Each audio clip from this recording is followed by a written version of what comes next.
نحمده ونصلي ونسلم على رسوله الكريم اما بعد بسم الله الرحمن الرحیم جاء الحق وزهق الباطل ان الباطل كان زهوقا۔ باطل سے دبنے والے اے آسماں نہیں ہیں ہم، 100 بار کر چکا ہے تو امتحان ہمارا۔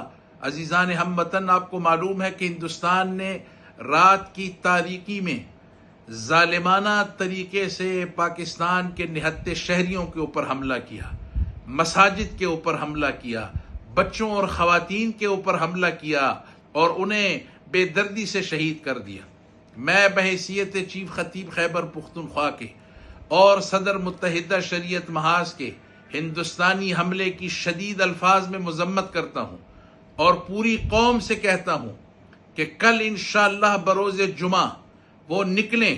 تمام علماء کو کہتا ہوں کہ وہ مساجد اور مدارس میں اپنے خطبات میں ریاست کے حقوق کے اوپر روشنی ڈالیں، 2 قومی نظریے کے اوپر روشنی ڈالیں۔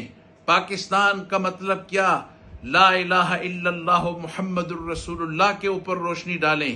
پوری پاکستانی قوم انشاءاللہ ایک تھی اور ایک ہے، اور ساتھ ہی میں پاک فوج اور سپہ سالار فوج کو یقین دلاتا ہوں کہ پوری پاکستانی قوم آپ کے شانہ بشانہ کھڑی ہے۔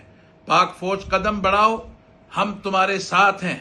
ہم اپنی فوج کو مشکل کی اس گھڑی میں انشاءاللہ اکیلے نہیں چھوڑیں گے، اور انشاءاللہ ہندوستان کو 2 ٹوک میری طرف سے اور پوری خیبر پختونخوا کے علماء کی جانب سے یہ پیغام دیتا ہوں کہ جو ظلم تم نے کیا ہے اور پاکستان کے اندر مظلوم شہریوں کو قتل کیا، ہندوستان کو اس کا حساب دینا پڑے گا۔ پاکستانی قوم وہ حساب مانگتی ہے، پاکستانی قوم اس کا جواب مانگتی ہے، اور انشاءاللہ یہ اعلان کرتا ہوں کہ پوری قوم پاک فوج سے مل کر پاکستان کے مظلوم جو تم نے قتل کیے اس کا بدلہ انشاءاللہ ہم ہندوستان سے لیں گے۔